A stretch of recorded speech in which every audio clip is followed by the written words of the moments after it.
So we're 19th Amendment, and we're redesigning the fashion funnel. I'm a Parsons-trained fashion designer, and at the age of 25, I was fully funded to design and manage my own fashion line. Dream come true. We launched into the industry in a very traditional way, and we had success, including making it to the final round of judging of London Fashion Week, something unheard of for an American brand in our first season. But when we tried to scale and to make a profit, we ran into some major hurdles that ultimately caused us to fail. One hurdle was that manufacturers wouldn't work with us because we were too small. And the other hurdle was that buyers who loved what we were doing weren't able to make purchases with us because we didn't have data around a consumer. Sadly, this isn't just my problem and my story. Designers everywhere face the same difficulties, and as a result, 60% drop out of the industry each year. It's a lot of untapped potential. But what if we gave these designers the tools that they need to navigate around these hurdles? We could launch over 25,000 brands into the industry, bring over 400,000 products into market and to consumers. And what's even more encouraging, these brands could all be manufacturing in the US, reviving the domestic manufacturing industry and growing it from the ground up, providing thousands of jobs. This is only with a US designer base. What if we brought this to international designers? So the opportunity isn't just with brands, it's with the consumer. They're changing. A millennial consumer has $170 billion worth of annual purchasing power. That's something to pay attention to. But they don't want a traditional e-commerce experience. They want something catered to them. They want new products. They want a transparent experience that has intrinsic value. And we see that as evidenced by sales on Kickstarter and Etsy. There's a huge gap for this type of e-commerce experience in the fashion industry. This is where we come in. So on the flip side, let's take a look at the retailer. The retailer has a lot of competition out there. New marketplaces opening up every day on the web, and they're going after this millennial consumer. So retailers also need to provide this constant stream of new product in a new way. We can provide that funnel for retailers of new product that's vetted and scalable. So what we're providing for both consumers and retailers is unique products not found anywhere else. Literally, this hasn't been manufactured yet. And for designers, we're giving them the tools that they need to bootstrap, or what we like to call stiletto strap, and launch smarter, use lean methodology, and use scalable manufacturing as a service so that they're able to go to bigger brands and launch successfully into the industry. So how do we do this? Well, our first thing that we built was our proprietary manufacturing management system, so otherwise known as a PLM. These PLM systems were built out to expand manufacturing over in Asia, and they did a very good job. Except they're not accessible to the smaller brands and smaller manufacturers that are here in the US. So we decided to change that, and we built our own.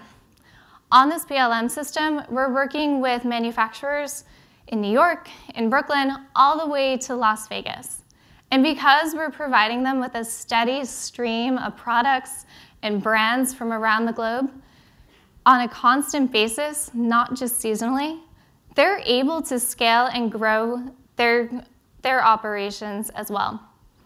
And even more attractive for us, we're able to get a much better rate from them. So this PLM may look a little different than any other PLM you've seen.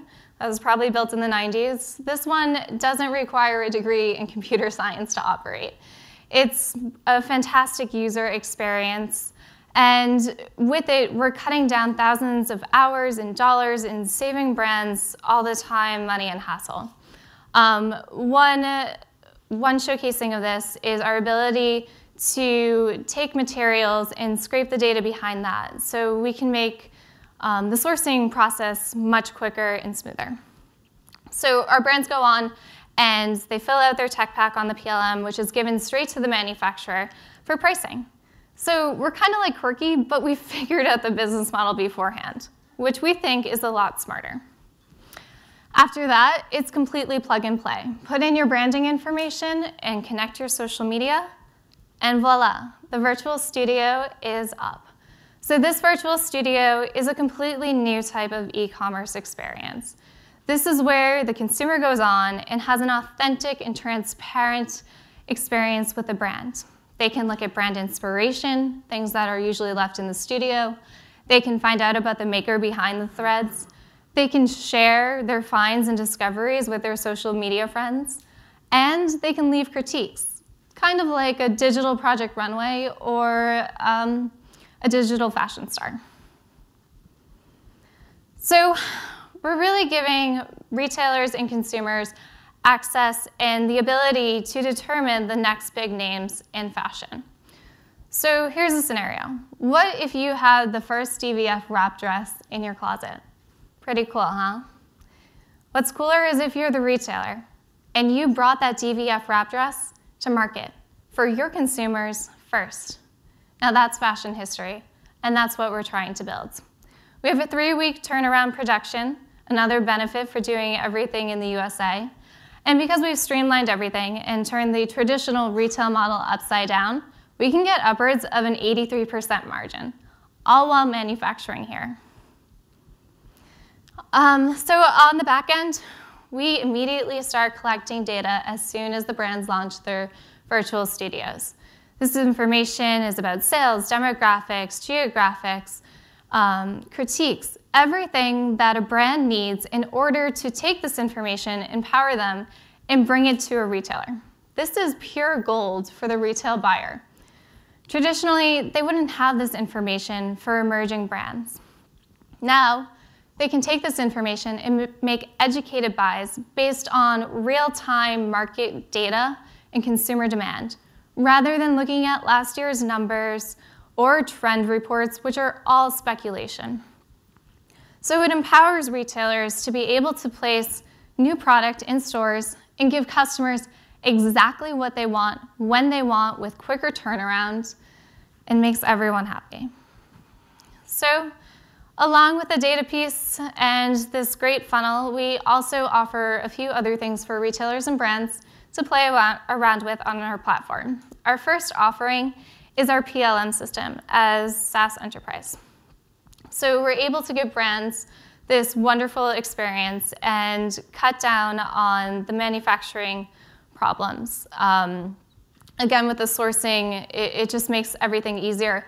And to just show how easy this product is, we have 140 designers from 6 continents who are all successfully using this every single day. And guess what? None of them have been trained.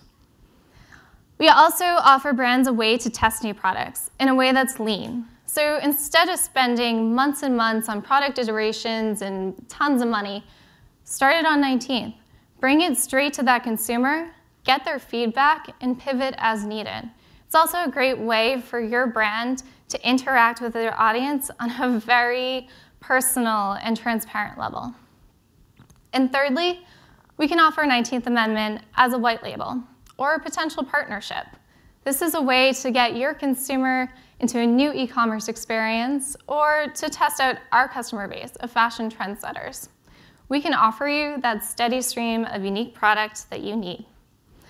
So we have a complete channel in the fashion ecosystem for discovering all the latest trends, brands, and designers out there. And we think that this will benefit the entire industry as a whole, especially being data-driven.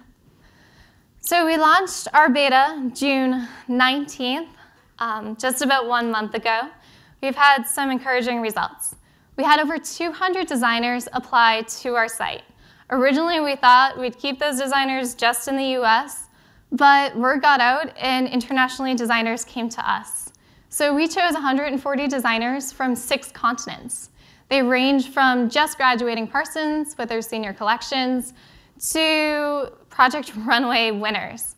For international designers, we're offering entry into the US market, which is unbelievable for them.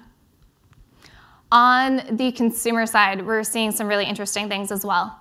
We have a 42-cent cost of acquisition. That's fantastic for a startup. And not only that, 30% of users who are coming to our site are coming back. This proves that this is an incredibly unaddressed market, and consumers are hungry for this. So we're the complete package and solution. We're first to market, and we're the only ones offering scalable manufacturing as a service. We're a phenomenal team of 5, all sitting right in front of me. We have backgrounds in marketing, business ops, fashion design, manufacturing, and e-commerce.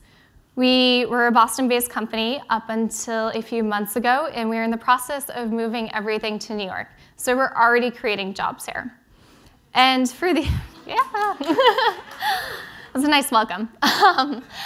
And for the investors in the room, we've been working together for roughly 2 years, and we bootstrapped, or stiletto-strapped, this entire company with under $10,000 and are currently raising our seed round. The 19th Amendment gave everyone a voice in democracy. We're giving everyone a voice in the future of fashion. So I challenge you to be the next Anna Wintour, to take a chance on new designers. It's good for your closet, it's fantastic for your business, and it's necessary for this industry. So go on 19th Amendment and determine the future of fashion.